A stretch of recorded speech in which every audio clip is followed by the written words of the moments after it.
À quel moment il faut commencer à préparer sa retraite? Techniquement, c'est vrai qu'on est censé s'y intéresser dès qu'on rentre dans la vie active. Let's go, ça commence maintenant.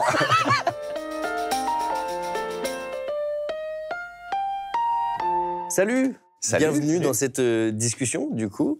Moi, je m'appelle Julien Josselin et je voulais peut-être d'abord que juste on se présente, voilà, parce qu'il y a peut-être des gens qui ne vous connaissent pas. Donc, est-ce que vous pouvez faire un rapide tour de table, pas trop cringe, s'il vous plaît. Okay. Vas-y, Aurélien. Moi, je m'appelle Aurélien Prévost, je suis créateur de contenu. Je fais des vidéos sur YouTube, je fais des vidéos sur Instagram, je suis également sur Twitch. Et je suis ici aujourd'hui autour de cette table avec vous, avec beaucoup de plaisir. Zazou. Je m'appelle Zazou de Crécy, j'ai 28 ans, je suis actrice et créatrice de contenu, je fais des vidéos humour sur Insta et TikTok. Jigme.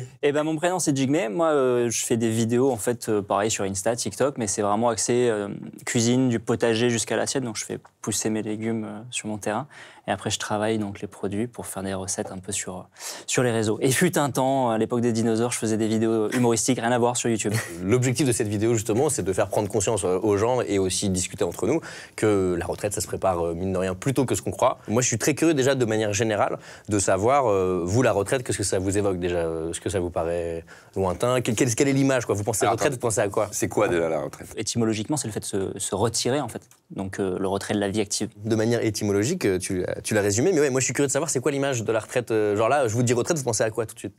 L'arme fatale, personnellement. Bon, allez. Allez, moi, Zazou, aide-nous. En vrai... Ou en tout cas, où toi tu te vois, où tu vois genre... Mais moi, c'est vrai qu'avant de venir ici, j'y avais jamais réfléchi. Parce que c'est ce que je disais tout à l'heure aussi, il y a un côté où, vu le métier que je fais, ce que je veux faire tout au long de ma vie, je sais pas si un jour je prendrai de retraite. Ok. Enfin, et si jamais j'en prends une, c'est plus prendre une retraite dans le sens... acheter une baraque dans les terres ou alors au bord de l'eau et vraiment être en retraite justement de la ville et de tout ça, quoi. Oui, il y a quand même un décor qui va avec. Ouais. C'est assez commun, ça. Vous avez un peu ce truc-là aussi, même si toi, t'es déjà en retraite. Toi, t'es déjà à demi retraité. C'est du boulot, quoi. C'est du boulot, c'est du boulot. Mais la retraite, pour moi, c'est prendre le temps, avoir tout le loisir de prendre le temps de faire ce qu'on aime, en fait. Et techniquement, j'ai envie de dire que cet aspect-là, je le touche déjà, même si j'ai quand même des obligations financières, parce qu'il y a des charges à payer, un emprunt à rembourser, etc., etc. Mais je pense que dans l'imaginaire collectif, c'est s'arrêter de travailler et de rien faire, entre gros guillemets. Oui, mais c'est vrai qu'on connaît les darons qui font 10 fois plus de trucs qu'ils faisaient quand ils t'a fait. Les darons aussi, d'ailleurs. Mais... Comme elle dit, quand on aime ce qu'on fait techniquement, on s'imagine de jamais s'arrêter. Enfin, quand on voit son métier pas forcément comme un métier. Après, c'est plus facile quand ce qu'on aime faire, c'est effectivement du contenu, ou jouer la comédie, ou écrire. Parce que si ce qu'on aime faire, c'est aller à l'usine, c'est plus compliqué de s'imaginer ne jamais s'arrêter, parce qu'à un moment donné, le corps ne suit plus. C'est vrai que... Mais c'est vrai qu'il y a quand même... Ça peut arriver aussi, en vrai, tu vois. Je veux pas te porter la schkoumoun, comme on dit. Mais en vrai, tu sais jamais, quoi, tu vois, un accident, un truc, tu... C'est vrai que je m'imagine continuer d'être créatif dans une petite baraque un peu tranquille. Voilà, il y a quand même un contexte, un peu moins de pression, moins de deadline. Même si c'est un peu absurde, parce qu'en même temps, c'est quand t'es vieux que t'as besoin d'être en ville parce qu'il y a tout. Et c'est vrai que moi, je m'imagine, ça peut être aussi compliqué d'être au milieu de la forêt. Mais c'est vrai qu'il y a un peu ce cliché de la campagne, quoi. Tu pars en retraite à la campagne, tu pars pas en retraite à la ville, quoi. C'est plus reposant.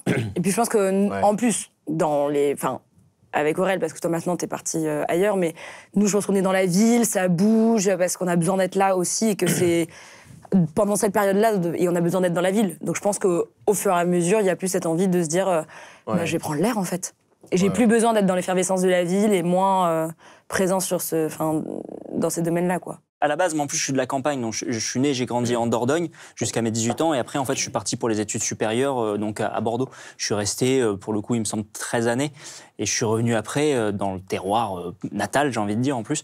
Et je pense pas y revenir, parce qu'il y a une telle satisfaction dans ce que je fais, revenir en ville, et il y a une telle satisfaction dans ce que je fais à l'heure actuelle, et surtout tant de tranquillité. Et c'est assez marrant, parce que on a toujours l'impression que le fait de se retirer, pour le coup, à la campagne, on va perdre toute vie sociale. C'est parce qu'il y a souvent des amis qui passent à la maison et disent « Mais ça va, comment tu le vis? Tu vois des gens ?» Il y a toujours le mythe de la retraite presque spirituelle au fin fond de la forêt où on ne voit plus personne si ce n'est un chevreuil ou un sanglier. Et mine de rien, c'était totalement l'opposé parce que j'ai vu beaucoup plus d'amis en fait, qu'avant et même des gens dans le village, pour le coup, qui est pas loin, hyper cool, quoi, que je croise régulièrement. Donc il y a une vie sociale qui est différente mais qui est tout aussi active presque. Bon, par contre, après, dès qu'on veut aller en ville, il faut prendre la caisse, etc. C'est un autre délire, quoi. Est-ce que justement, vous avez dans votre entourage quelqu'un qui vous sert un peu de référence où vous l'avez vu, vous vous dites ça, c'est une bonne retraite? Mon modèle de retraite? Ouais, ton modèle de retraite. C'est vrai que même sans penser épargne et tout, c'est vrai que ce qui est cool, c'est au moins quand tu es propriétaire. Parce que si tu fais un complet, enfin pas forcément se dire, mais c'est vrai que quand tu arrives, le truc que j'essaierais de faire, d'éviter, c'est effectivement d'être pas propriétaire et d'avoir une sale retraite. Ouais. Donc il serait peut-être temps que je commence. Bon, on va en parler de toute façon. J'ai compris ce que c'était la retraite, vous avez remarqué déjà. Bravo, Il y a un gros push. Après, c'est trop vite pour moi, j'arrive pas à suivre. On est fiers de toi, on est très fiers de Ça toi. veut pas dire que je vais en avoir une correcte, mais on va y venir, on va en parler tout à l'heure justement de comment évidemment mettre en place ces choses-là et les différentes manières d'épargner, etc. Et tout. Mais moi, c'est mes grands-parents qui ont fait ça, quoi. Leur résidence secondaire est devenue leur résidence principale à la campagne à la retraite. Et c'est vrai que j'ai cette imagerie campagne. Dans l'entourage, moi, pour le coup, comme la moyenne d'âge est plus élevée là où je suis, effectivement, j'ai quelques exemples et généralement, ils ont toujours une activité qui continue. Ils ont beau être à l'âge de la retraite, ils continuent. Hein, c'est des brutes de travail. Et Sudoku. Il y en a certains qui c'est un peu plus tranquille. Très forte aussi. Voilà, mais il y a toujours un rythme avec des trucs à faire qui sont liés forcément au terrain, qui sont liés à la terre. Et des agriculteurs, pareil, qui ils arrêtent de travailler, mais ils continuent quand même parce que c'était toujours le rythme de vie. Il n'y a pas vraiment d'autre chose. Et puis, il y a quelque part, pour certains, une passion, j'ai envie de dire aussi. Oui. Mais c'est vrai que même de manière générale, quand tu vas à la campagne, moi je viens aussi de la campagne, je le vois avec mes parents et tout, quand tu as une maison, déjà juste avoir une maison, c'est de l'entretien. Donc tu vas faire des trucs, alors qu'effectivement, quand tu es en appartement à Paris ou quoi, bon, tu vas trouver des trucs à faire, hein, c'est sûr, mais... Après, moi j'ai mes grands-parents paternels, parce que je les ai plus du côté de ma mère, ils sont à la retraite, et du coup, ils sont hyper actifs. Et ils sont pas en campagne, justement. Donc je pense après, c'est aussi la manière dont tu vois la retraite et aussi ce que tu vas en faire. Parce que je pense qu'effectivement, tu ne t'arrêtes jamais de travailler. Enfin, si tu fais plus rien du jour au lendemain, je pense que tu tombes en dépression. Oui, c'est ça. Non, mais en vrai, c'est une transition qui est hyper folle dans une vie. Il faut être dans la bonne région où il y a les bonnes activités, les bonnes associations. C'est beaucoup plus brutal que l'entrée dans la vie active. Parce que ton entrée dans la vie active, elle est très lente et c'est une transition lente. Et tu finis à un moment donné par dire ça y est, tu réalises lentement 6 ans après, ah mais en fait, je suis dans la vie active, maintenant j'ai un boulot, maintenant, et ça y est, j'y suis, quoi. Alors qu'on te dit ça à 18 ans, maintenant vous allez rentrer dans la vie active. Et non, en fait, ça n'arrive pas, c'est beaucoup trop tôt. Et la sortie, par contre, elle est bam, quoi. Elle est vraiment du jour au lendemain, ça y est, c'est fini, qu'est-ce que tu vas faire? Et effectivement, c'est une douche froide quand même, enfin, c'est un gros changement. Quand même, tu peux te préparer psychologiquement, je pense que tu peux jamais être vraiment prêt pour vivre ce moment-là où tu dis, ça y est, quoi, qu'est-ce que je fais là, ça y est, on est lundi et je ne bosse pas, quoi, tu vois. Surtout les travailleuses, qui vivent pour le travail, je pense que la claque, elle doit être bien salée, quoi. À votre avis, à quel moment il faut commencer à préparer sa retraite? Bon, selon vous? 0-5 ans. Ouais, effectivement, dès 5 ans, c'est au berceau. Au berceau, normalement, on vous ouvre déjà un plan. Mais non, mais oui, selon vous, enfin, à partir du moment où on comprend ce que c'est. Donc pour moi, c'est aujourd'hui. Let's go, ça commence maintenant. Mais moi, c'est mon objectif indirect, c'est que moi, en vrai, pour être tout à fait transparent, Groupama, ils m'ont dit, voilà, on va parler de ça et tout. Comme je vous ai dit, j'ai dit, j'y connais rien trop bien, ça va me donner l'occasion de m'y intéresser. Et du coup, maintenant, j'ai compris quelques trucs. Comme j'espère, les gens aujourd'hui vont comprendre des choses. Et j'espère que ça va être la même chose pour vous. Si vous êtes dans la même situation, peut-être on va se dire, ah, tiens, j'ai déjà une visualisation un petit peu plus de. Ça va me forcer à m'intéresser au truc et à me dire, bon alors. Quelles sont les options et qu'est-ce qui te parle tout de suite ou pas, et les choses qui font tilt ou pas. Mais du coup, oui, toi, t'as un peu cette même sensation, Jimmy ? Oui, mais techniquement, c'est vrai qu'on est censé s'y intéresser dès qu'on rentre dans la vie active, dès qu'on commence à mettre potentiellement des sous de côté. Ouais. Mais on s'y intéresse. Lointain, quoi. Voilà, on s'y intéresse quand on commence un petit peu à vieillir. On se dit, ah tiens, ça commence à se rapprocher même de loin. Et c'est là qu'on plonge la tête dedans dans quelque chose qui a l'air compliqué potentiellement. Oui, c'est ça, il y a un côté juridique aussi qui fait peur, c'est la paperasse, t'as peur de te confronter à ça, et déjà la paperasse d'aujourd'hui, on essaie de l'éviter en général, donc la paperasse de plus tard, tu te dis oh là là, quoi, c'est une galère. Et puis moi, je sais qu'au début, tu as peut-être aussi plus des petits boulots. Enfin, aujourd'hui, nous, on s'est un peu construit nos métiers, nos activités et tout. Et du coup, mais je sais que moi, de base, j'étais salarié dans des boîtes, des petits tafs à mi-temps et tout. Et tu sais que ça cotise automatiquement. Déjà, tu te dis, bon, bah, techniquement, je suis déjà en train de... Mais bon, j'ai... Ah ouais. Non, mais je pense qu'il y a un truc un peu générationnel. Vous en parliez au début aussi, de mine de rien, on vit quand même, faut le dire, dans une société un peu oppressante et tout, où on se sent un peu condamné, entre guillemets. On se dit, bah, on verra, tu vois, genre, on sait pas où ça va, tout ça et tout. Mais en vrai, il y a quand même des solutions pour déjà anticiper un peu et tout. Et c'est rassurant de se confronter, de voir qu'il y a des options, qu'il y a des choses intéressantes à mettre en place. Et pour aller un peu déjà plus loin dans le débat, on est sur la chaîne de Groupama, donc il y a une célébrité chez Groupama. Vous la connaissez ou pas ? Cerise. Cerise, moi je suis là pour la rencontrer, moi. Donc la superstar de Groupama, Cerise, participe du coup à ce format et aller poser des questions aux gens, donc à faire un micro-trottoir. Et donc on peut regarder, si vous voulez, ensemble, le micro-trottoir et aller poser des questions sur la retraite aux gens. Si je vous dis retraite, vous pensez à quoi? Ça fait loin. Ça m'évoque une sorte de récompense après une vie de travail. Faire ce qu'on n'a jamais eu le temps de faire. Beaucoup de temps où on peut faire plein de trucs. Je sais qu'il y a des gens qui, à la retraite, ils reprennent des études, ils font plein de trucs. Ouais, toi, t'as des projets pour la retraite? Gros projet, ce serait d'acheter une maison. Profiter, voyager. Ouais. On fait quoi quand on est à la retraite maintenant? Hors de question que je reste sur mon canapé à regarder la télévision. Enfin, je pense que j'ai encore un petit peu quelques années. Je prends des cours de menuiserie et je viens d'acheter justement des outils, des trucs pour faire les queues d'aron. En vrai, c'est intéressant parce qu'il y a beaucoup de choses qu'on a dit qui sont revenues là dans le reportage. Donc je pense qu'effectivement... On n'est pas trop mauvais. On n'est pas mauvais, vous avez bien répondu aux questions. Non, je ne vous ai pas posé la question. Est-ce qu'il y en a parmi vous déjà qui ont commencé à préparer leur retraite? Est-ce que vous avez déjà mis en place des choses? En gros. Pas du tout. Et là, tout le monde culpabilise bien. Oui, mais pas. Si, un petit peu. Oui, mais pas dans les cheminements, on va dire, traditionnels, au sens où on va compter le nombre de trimestres cotisés et ainsi de suite. Pour le coup, je suis un peu plus sur de la terre et je vois certains investissements différents. On a tendance. Ça rentre dedans. Hein. Ça fait partie de ce que tu auras au moment de la retraite. Le premier truc pour moi, bon, évidemment, la pierre, pour le coup, on est propriétaire depuis peu, copropriétaire avec ma chérie. Let's go. Également copropriétaire d'un emprunt immobilier, c'est important de préciser. Moi, let's go. Non. Et du coup, on dit souvent d'investir dans la pierre, mais moi j'ai tendance à dire, maintenant que j'ai les mains dans la terre, qu'investir dans le bois aussi, c'est vachement bien. Donc il y a un truc que j'aimerais faire à terme, c'est acheter de la forêt, ne serait-ce que pour moi, pour avoir une production... Ah ouais, acheter de la forêt, putain, cette phrase est incroyable, j'adore. On aurait dû commencer par nous, qu'elles vont dire. Finir par toi, parce que là... Il y a des investissements sur des forêts, potentiellement. Ça, c'est quelque chose que j'ai jamais plongé dedans, mais je vois de loin que c'est des possibilités d'investissement. Mais au-delà de ça, le bois, il y a un autre truc qu'on voit très très peu, c'est simplement en fait acheter des fruitiers ou gros billets de Périgourdin, parce que la Dordogne, c'est le Périgord. T'as des trucs à vendre, on dirait. On dit vendre du bois, là, j'ai appris. Le bois, il a acheté une forêt la semaine dernière. Cherche des investisseurs. Beaucoup trop grande. J'ai racheté Fontainebleau, les gars. Encore mieux que ça, on dit souvent que c'est le complément de retraite Périgourdin, c'est la truffe. Mais souvent, les anciens du coin, alors pas tous, hein, évidemment, je ne vais pas faire une généralité, mais ceux qui ont pris le temps de planter des truffes, enfin une trufferaie pour le coup, ils ont plein d'arbres, ils vont chercher les truffes. En termes de complément de retraite, c'est vraiment pas dégueulasse. Par contre, c'est tout aussi instable que... Enfin, c'est lié au climat, forcément. C'est lié à les années, des bonnes années, des mauvaises années. J'ai une autre théorie, c'est pareil sur le fruitier. On est dans la même dynamique un peu que la truffe. Planter un ou plusieurs arbres fruitiers, pareil, c'est s'assurer potentiellement, donc déjà, soit moins de dépenses parce qu'on va manger des fruits qu'on n'achète pas, soit potentiellement des choses qu'on va pouvoir vendre, même jusqu'à un certain âge, jusqu'à ce qu'on physiquement, en plus, vraiment plus. Zazou, toi, du coup, est-ce qu'il t'a convaincu d'investir dans la truffe? Je pense. Ou est-ce que tu as d'autres plans en tête, l'immobilier, ou vraiment carrément des épargnes précises? Moi, plus je vais vieillir, plus je vais revenir vers la terre. J'adore la forêt, la campagne. Et il y a quand même ce truc, tu te dis, tu as bien envie aussi d'avoir ta propre agriculture. Moi, mes parents, ils réfléchissent aussi à avoir leur potager. Et je trouve que c'est quand même un objectif de vie qui est quand même très vertueux, quoi. Ouais. Notamment encore plus dans ce monde d'aujourd'hui. Mais c'est vrai que je suis pas dans ce temps-là pour l'instant. Dans le sens où, en fait, déjà, l'administratif, c'est tellement un enfer pour moi que je suis députée. J'ai géré les impôts, là, évidemment, c'était l'enfer. Non, mais j'en faisais des cauchemars. Et là, je me dis, ma retraite, déjà, faudrait que je m'y intéresse. Et en fait, comme ça ne m'intéresse pas, moi, c'est horrible, mais je ne m'intéresse pas à ça, du coup, je le fais pas. Et je vais faire partie de ces gens qui, à la fin, vont se dire...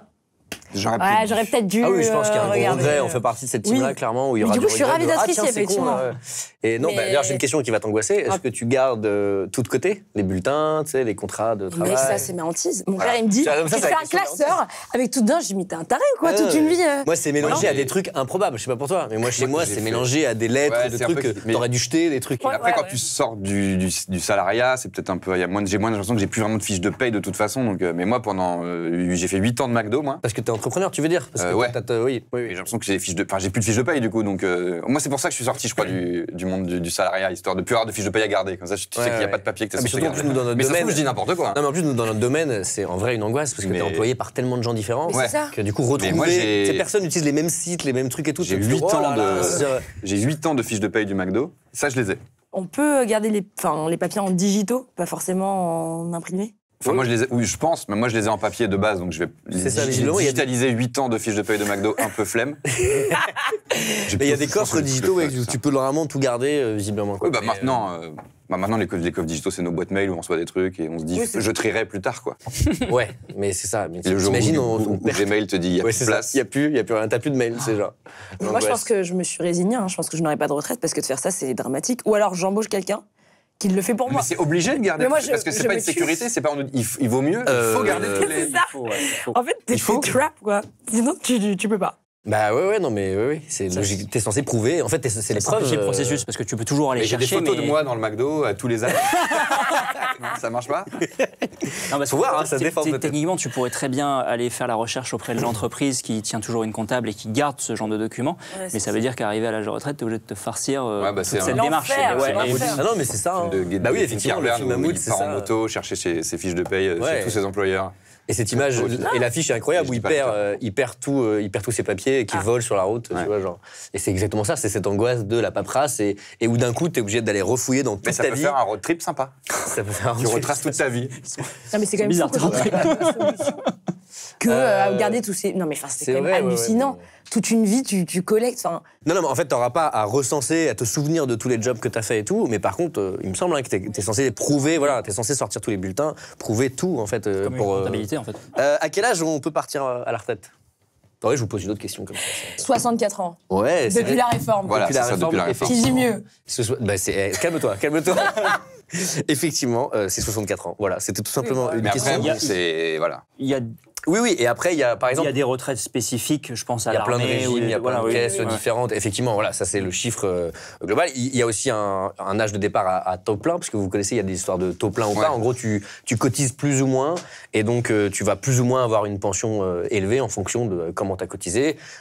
Et il y a un âge à partir duquel... Peu importe comment tu as cotisé, tu es à taux plein. Est-ce que vous connaissez cet âge-là? Forcément après 64. Ouais. 67. C'est le juste pas prix. Mal, c'est le juste prix. 67, c'est la bonne réponse. Qui dit plus? T'as gagné.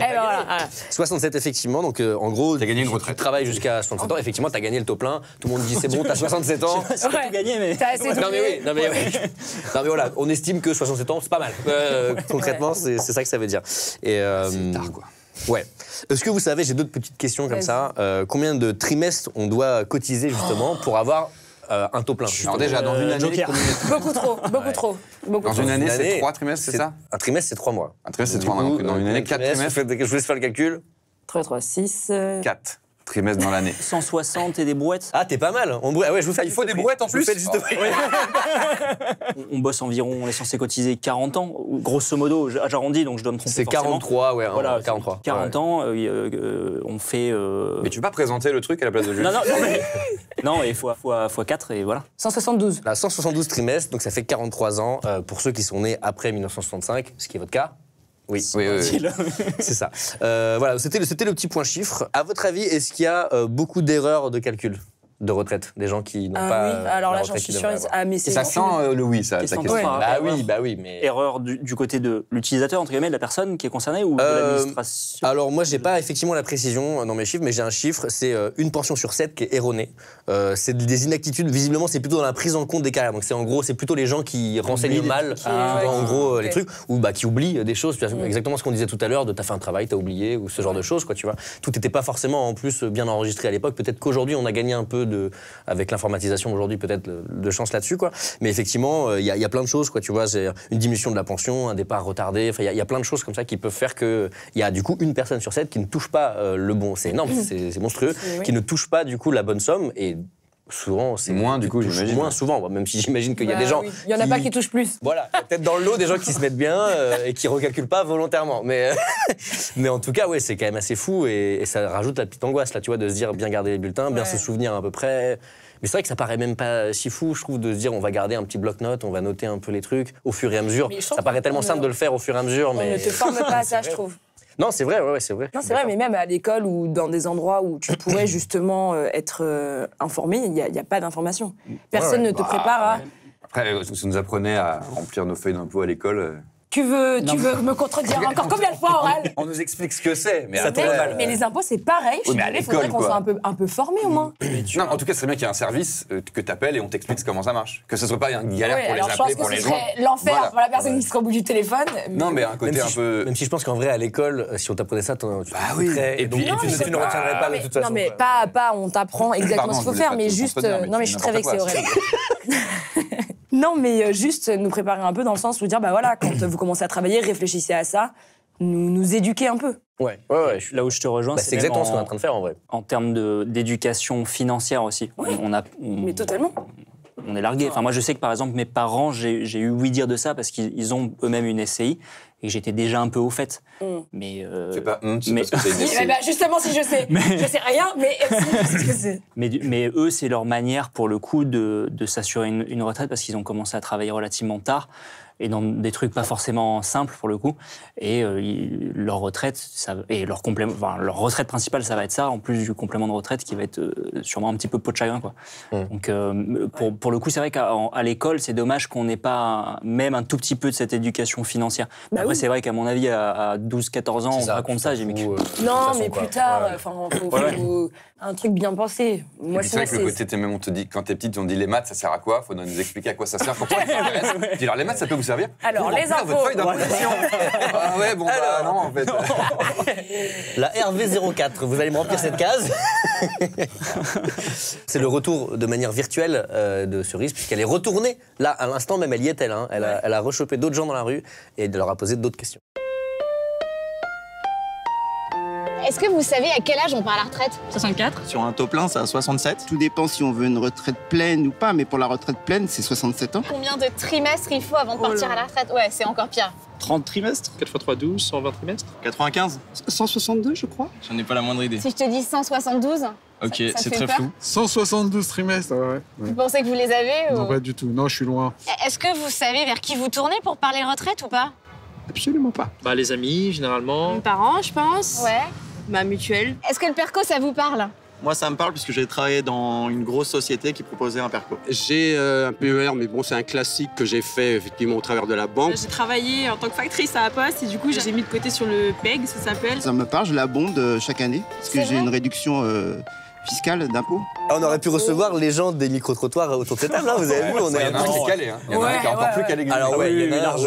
il y en a un, il est super fort, il a tout, machin. Oui, je l'abonde et tout, il est super fort, franchement, bravo à eux. Mais c'est trop intéressant de voir les palais, mais comme quoi on a vraiment tous les mêmes réflexions. On a dit quasiment les mêmes choses que tout ce qui se sont dit là. Je voulais qu'on parle un peu, donc là, on rentre vraiment dans le dur de, voilà, on va façonner votre retraite, là. Ça y est, ça part, ça commence maintenant. Ok. Et moi, je veux savoir déjà, du coup, l'objectif, si vous voulez bien, si vous acceptez d'être transparent, quel est le chiffre, quoi? Combien on veut de pension? Quel est votre niveau de vie, les amis? Combien vous gagnez par mois? Allez, on parle franchement. Non, mais j'en sais rien, le minimum. C'est peut-être aussi pour ça que j'imagine pas être à la retraite à Paris. Mais Parce que c'est ça, en sinon. fait. Oui, non, mais c'est vrai. Parce que ça coûte beaucoup trop cher la vie à Paris. C'est aussi un peu ce truc-là, quoi. Non, mais après, c'est une question de mettre de côté aussi, dans le sens où t'es pas là. Oui, tu veux pas être dépendante totalement Non, ouais. de la pension, tu vas avoir des. Moi, je vais mettre de côté, c'est une certitude. Bah, c'est l'objectif de toute façon des retraites complémentaires, c'est de compléter, c'est ça aussi, hein, il y a des épargnes de placer Ah ouais, pour bien sûr. compléter cette pension qui est pas forcément Faire assez. fructifier les Exactement. comptes. Ouais, On ouais. y revient, les Un arbres fruitiers. chiffre. Un investissement Non, c'est bon, c'est bon. Non, c'est bon. L'étymologie. Non, mais c'est vrai. Non, mais c'est vrai, c'est vrai. Non, les arbres, C'est tu vrai. peux revenir sur la Ah, mais truffe. c'est vrai. Les arbres, on n'y croit pas. Il est bon en étymologie. L'idéal, c'est forcément de couvrir nos charges fixes quand on est à la retraite, parce que quand on est à la retraite, ça ne veut pas dire qu'on n'a plus de charges, au Ouais, bien contraire. sûr. Et à strict minima ça, moi j'ai une impression erronée où je me dis l'idéal, ça serait d'avoir au moins 10 ou 12 000 à l'année. J'ai ça en tête, mais quand on calcule sur le nombre d'années après pendant lesquelles on va vivre, peut-être. Bah ouais, c'est ça aussi. Oui, qui c'est était Ça fait des Ouais. montants qui sont quand même excessifs, qui sont quand même très très gros, quoi. Ouais, bien sûr. Il faut mettre de côté et sur lesquels il faut, Ouais. il faut se C'est vrai que pencher. même la thématique de dire combien je prends par an sur mes économies, si ça, tu as ouais. des économies, et que c'est soit tu meurs alors qu'il te reste plein de thunes, bon, au pire ça va aux enfants si t'en as, j'en ai pas. Je suis foutu, je sais pas qu'est-ce que je vais faire de ma vie en fait. Mais effectivement, ouais, combien tu dis jusqu'à quel âge je vais mourir et je vais vivre? Non, jusqu'à quel âge je vais mourir?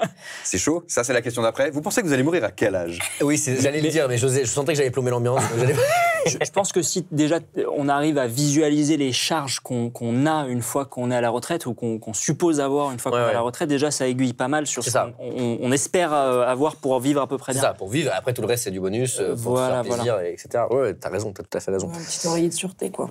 Ouais. Et donc, PER, PERCO, on sait ce que c'est ou pas du tout? PERCO, non, mais PER, oui. Ouais. Et donc, étymologiquement, acronymement parlant. C'est un plan épargne-retraite. Ouais, voilà, tout simplement. Plan épargne-retraite. On aurait pu trouver ça.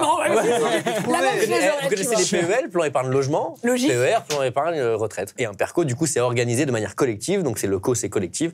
Parce que, du coup, c'est votre société. Donc, ouais, si j'ai bien compris, c'est plutôt des grandes sociétés qui proposent des PERCO. Et en fait, ça rentre dans donc les différentes épargnes que vous pouvez mettre en place. Ça peut aussi marcher avec les PME. Donc, c'est pas forcément des grands groupes, comme je disais, les PERCO. C'est juste les sociétés, en fait, qui décident de mettre en place du coup un percol. Du coup, c'est vrai que ça fait moins bien percol, mais c'est le nouveau terme. Il y a aussi les assurances vie. On n'en a pas parlé, mais c'est quelque chose qui peut être intéressant du coup pour avoir derrière aussi de l'argent. Et moi, c'est quelque chose pour le coup que j'ai découvert. Ça fait partie des trucs que je voulais vous partager. Mais c'est que c'est un truc tout bête, mais c'est qu'une assurance vie, tu choisis des personnes à qui léguer cette assurance vie. C'est aussi l'objectif en fait. J'ai dû choisir à qui j'ai légué mon. Ah oui, c'est-à-dire que si t'as des enfants, si ou t'as pas d'enfants et que tu veux léguer, je pense que c'est possible à d'autres gens. Tu lègues cet argent que t'as cotisé à quelqu'un. Alors que si je me trompe pas, l'argent que tu cotises aux caisses générales de retraite, bah, c'est perdu en fait. Si tu meurs et t'as cotisé, cet argent-là, il reste perdu. Il est à l'État. C'est au collectif. Mais l'État, bah oui, on est une team quand même, frère. Je suis avec toi, on est là. Non, mais voilà, en tout cas, c'est intéressant. Et en plus, l'assurance vie, ça va au-delà de tout ça. Ça t'assure, voilà. Et donc, c'est effectivement un placement qui peut être intéressant. Et j'ai découvert, moi, autre chose aussi, tout bête. Ils en ont parlé un petit peu dans le magnéto, là, qu'on vient de voir. Mais c'est que tu peux défiscaliser. Et en fait, c'est là où aussi ça devient concret. C'est qu'il y en a un d'entre vous qui fait une super année. Là, la récolte des truffes est monstrueuse, mon pote. Tu fais une super année et du coup, derrière, tu as de l'argent, tu vas payer beaucoup d'impôts potentiellement cette année-là parce que c'est une belle année. Et ben, si tu réinvestis du coup dans ta retraite, évidemment que tu peux défiscaliser des choses. Donc, il y a plein de manières comme ça de défiscaliser pour du coup payer moins d'impôts. Et ça paraît logique. Tu te donnes de l'argent à toi plus tard. Quand j'ai découvert ça, je me suis dit, bah, effectivement, ça devient plus concret. Tu vois, moi, ça m'est arrivé de faire une bonne année et du coup, derrière, tu payes plein d'impôts et tu te dis, mais. Et alors qu'en fait, tu te dis, bah, ça peut être intéressant, je me mets de l'argent pour moi plus tard, et là, d'un coup, ça te donne envie de le faire et de mettre d'ores et déjà maintenant, quand tu es dans la vie active, en place des choses pour plus tard. Est-ce que justement, là, on a, je sais pas si on a fait exactement le tour, après, il y a d'autres petits détails, il y a le périn, il y a plein d'autres petites choses, mais je vais pas forcément rentrer dans le détail. Mais est-ce que dans déjà ce qu'on a abordé là, vous, il y a des choses là qui vous parlent, où vous dites, bah tiens, je vais ouvrir un plan, effectivement, un PER, un truc, est-ce que déjà là, il y a des choses qui vous... Ça rentre à l'intérieur, là. Et ça commence à mijoter. Bah oui, et puis c'est aussi pour ça qu'on est là, parce qu'on s'en occupe pas et qu'on sait qu'on devrait, et que là on se dit bon, on va avoir des petites infos, des petits tips et des petits trucs, et puis ça va nous chauffer à le faire. Mais oui, moi clairement, enfin je sais que j'ai déjà demandé à mon comptable avec qui gère ma boîte de me donner un contact d'un gars pour me donner des conseils pour mettre de côté plus pour ma retraite. Je connais un pote d'un pote. Quelqu'un qui connaît quelqu'un. Et qui devait, effectivement, il m'a donné un contact pour cotiser plus, parce que là, moi, ce que je cotise en tant qu'auteur, c'est vraiment pas grand-chose. Je pensais que c'était pas mal, mais je crois que c'est vraiment pas grand-chose. Donc voilà, et j'ai jamais appelé cette personne. C'était il y a 1 an et demi, un truc comme ça. Mais t'as eu l'envie. C'est pas loin, c'est pas mal déjà. Donc peut-être là, on t'a fait avancer quand même avec la discussion. En fait, c'est juste que moi, j'ai aucune visibilité sur ce que je vais toucher potentiellement si je continue de travailler comme je travaille en tout cas. Vous avez déjà fait les simulations? Moi, j'ai déjà fait la simulation et je sais plus pourquoi ça a pas marché. Parce qu'à un moment donné, tout le monde le faisait, ça buzzait là. Tout le monde faisait ça. Il y a eu un buzz de ça? Apparemment, c'est pas si compliqué de... Non, sur service public, on peut faire ça. Je me suis amusé à le faire. J'ai regardé la peau de chagrin, effectivement. Moi, je crois que ça a bugué avant. Il y avait une info que j'ai pas pu donner. Je me suis dit tant mieux parce que ça m'aurait déprimé, je crois. PER, c'est assez concret, tu vois. En fait, c'est assez simple. Ouais, c'est la simplicité qui... Ouais, voilà, c'est ça. Peut être le plus pratique. Est-ce que vous avez en tête des gens vers qui vous tournez, du coup, pour justement, quand vous allez vous renseigner plus concrètement sur tout ça, après cette discussion qui vous aura vraiment nourri de plein d'idées, il y a des gens que vous avez en tête? Après, on a des carrières en plus un peu particulières, donc c'est difficile de... Enfin, moi, c'est pour ça que je demandais t'as une boîte, tu demandes à ton comptable, parce que tu te dis, c'est le gars, mais c'est vrai que... Parce que même nos parents, ils avaient tellement pas la même vie que nous, enfin, pour moi, en l'occurrence, donc... Si, moi, automatiquement, je me tournerais vers papa et maman. Ouais, non, mais ça paraît... Alors, je ne connais rien Parce que de t'as une bonne relation avec eux, écoute, t'as de la chance. Bah, eux, en plus, ils le traversent, donc t'as... Si, ouais, mais oui. Mais même si eux ne connaissent pas, je pense qu'ils connaîtraient, ou ils me diraient, bah, essaye de regarder sur ça, de manière automatique, je me tournerai vers eux, mais après, je taperai sur Internet. Et effectivement, un comptable. Et toi, à qui tu demanderais, Jigme? Eh ben, pareil que vous, forcément, comptable, et plus particulièrement la comptable d'Embaro, parce qu'elle connaît tout sur tout sur les points administratifs, et je sais que vraiment, il n'y a pas de problème. C'est une crème. C'est une crème, tout à fait. Elle bosse super bien. J'appelle plus tes parents, j'appelle sa comptable. Sophie, non, c'est même ma maman, ça, Sophie. Elle s'appelle Magali, du coup. Et non, et le deuxième lieu logique, forcément, on passe la porte ici, je crois qu'on est dans le bon lieu, en fait. Ah, on est à Groupama, là? Ben voilà. Ben justement, ils peuvent mettre en place des PER, ce genre de choses, et donc effectivement, c'est aussi pour ça qu'on en parle ici, tout simplement, en fait, c'est que ça a du sens de parler de Groupama ici. Il y avait un dernier point quand même qui me paraissait important de souligner, même si je pense que vous allez me voir venir, mais est-ce qu'à votre avis, il y a des différences entre les hommes et les femmes sur... Est-ce qu'il y a des différences entre les hommes et les femmes? Oui. On change de... Déjà, alors. Réponds-moi, Aurel, déjà. Non, c'est pas la fin de ta question, je sais. Si. Sur la c'est question la fin des retraites. de la question. Sur la question des retraites, tu ne m'auras pas. Ouais, c'est vrai. Bah, après, elle est facile la question, même si je te dis pas sur la question. Je vois ton téléphone, je vois tes fiches, là. Vu qu'il y a des différences salariales, oui, j'imagine. Oui, voilà. Ah oui, c'est logique. Voilà, logique. Enfin, et puis, allez, next. Vu qu'il y a des inégalités dans tous les domaines entre les hommes et les femmes, donc je vois pas pourquoi la retraite serait la seule exception, tu vois. Oui, bah oui. C'est ça. Est-ce que vous avez un pourcentage que vous pensez de combien les retraites, les pensions perçues sont en droit direct sont T'as la réponse, toi, parce qu'on va être déçu à la fin. Non, j'ai la réponse. Okay. Mais c'est ce que vous imaginiez, je pense. Bah, 20, 30. C'est plus. Arrête. Ouais, c'est plus. 50. C'est bon. Oh bah, sur 40. 40%. C'est pas loin, hein, 40, c'est pas... Non, mais on parle souvent du chiffre, du pourcentage 40%. en moins de revenus, déjà, de toute façon. Donc, tu l'as dit, hallucinant. donc forcément, ça a un impact. En fait, tu gagnes moins, donc du coup, tu cotises moins, tout Et du simplement. coup, tu es une femme seule retraitée, parce que c'est censé compenser avec ton mari, Ouais, les bah histoires, ouais. les machins, c'est vraiment des systèmes de... c'est pas cool. Non, mais ouais, donc il y a des carrières moins La retraite, favorables. c'est pas cool. T'as des carrières incomplètes, t'as des difficultés à rentrer sur le marché du travail. Je lis un petit peu, mais c'est pour être précis dans ce que je dis. Du travail à temps partiel et les congés maternité, ce genre de choses, tu vois, qui rentrent aussi dans le truc. Alors même si les congés maternité, si j'ai bien compris, maintenant c'est considéré comme effectif. Ok, maintenant c'est rentré dans. Ouais, maintenant c'est pris en compte en gros dans le calcul, quoi, bien heureusement. Et récemment aussi, il y a eu la réforme des retraites 2023 qui a permis pour le coup une avancée là-dessus, une surcote parentale anticipée jusqu'à 5%. Et effectivement, il y a encore et toujours des inégalités là-dessus qui sont liées à beaucoup de facteurs et qui sont persistants. Cerise est là pour un dernier micro-trottoir pour justement parler de cette question des inégalités hommes-femmes. À votre avis, est-ce qu'il y a des inégalités en termes de retraite entre les hommes et les femmes? Bah, s'il y a des inégalités au niveau des salaires, je pense que je vois pas pourquoi il y aurait une différence pour les retraites. Oui, en tant que femme, oui, on le connaît. On est un peu désavantagés. Est-ce que vous pensez qu'il y a encore des inégalités en termes de retraite entre les hommes et les femmes? Non, bien sûr. Il n'y a pas qu'au niveau de la retraite qu'il y a des inégalités. Je pense que la réponse est oui. Peut-être en termes de salaire, est-ce que ça joue sur la retraite? C'est possible? Oui, ça joue carrément. Okay. Il y a moins 40% pour les femmes. Ok. En termes d'âge, non, mais en termes de rémunération, oui. Bah forcément, comme les femmes gagnent moins tout au long de leur vie, elles vont avoir moins de retraite alors qu'elles font des travails égaux que les hommes. Et puis sur le comptage des grossesses et tous les arrêts de travail qu'ont les femmes, à la fin, elles sont forcément déséquilibrées sur la retraite. Merci Cerise du coup qui nous a fait ces beaux micro-trottoirs. Et donc voilà, c'était ce dernier point du coup sur les inégalités. Toi, c'est quelque chose dont tu étais au courant, Zazou? Non. Bah non, je m'étais pas intéressée à la retraite, donc non. Mais effectivement, je trouve que c'est abominable. Le chiffre, quand même, est très parlant et criant, quoi. Ouais, c'est ça. C'est fou. Ouais. Il y a encore du chemin Il y a à du faire taf, quoi. sur tout ça. Ouais, c'est clair. Donc c'est important d'en parler. Il y a une chanson de Aya Nakamura qui dit « Je suis qu'à 40% ». En fait, elle parle de la retraite. Tu la connais? Elle est bien, celle-là. Effectivement, oui, je la connais, ouais. Ah, c'est pas une vanne, c'est une vanne. Ah non. Je suis qu'à 40%, j'adore. Et en fait, elle parle de la retraite. En fait, j'étais expert en retraite, en fait. Il y a peut-être une belle pub à faire, Groupama, là. Avec Aya. Avec Aya. Non, merci beaucoup, en tout cas, merci c'est fini à tous les trois. Oui, sauf si tu veux. On peut continuer à en parler si tu as encore des choses. On va parler de PEA ou quoi? Écoute, il y a plein d'autres sujets qu'on peut aborder si tu veux, mais moi, en tout cas, je vous ai fait un petit état des lieux de ce qu'on a découvert, des possibilités qui existent. Mais voilà, on a déjà eu, j'ai l'impression, une esquisse de qu'est-ce qui est possible. Moi, en tout cas, je sais pas pour vous, mais le fait de faire cette émission avec vous m'a permis de me renseigner, de me sensibiliser un peu. J'espère, comme les gens qui nous ont regardés, sur le fait qu'il y a des choses qui sont possibles, qui peuvent être intéressantes à mettre en place dès maintenant. Truffe. Voilà. Avec Aurel, on pouvait pas plus s'apprendre, vu qu'on partait de zéro. Ouais, revexé derrière. C'est je me suis mise dans le groupe. Oui, c'est vrai. Maître de Telou qui n'y connaissait rien, et il y a... Oui, non, c'est vrai que Jigme avait une longueur d'avance, t'as été bon, tu nous as... On savait pas que tu travaillais chez Groupama, quoi. Mais oui.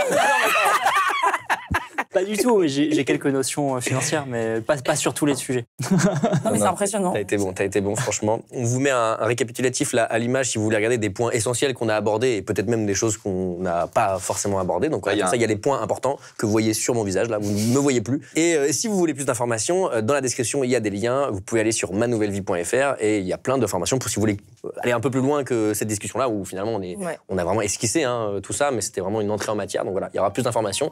N'hésitez pas à aller dans la description, cliquez sur le lien. Et moi, je vous remercie. C'était un moment très agréable en votre compagnie. Merci beaucoup. Merci à toi, Julien. Merci à toi, très sérieux là. Merci à tous. Merci d'avoir regardé cette vidéo jusqu'au bout et à la prochaine. Salut. Tchuss.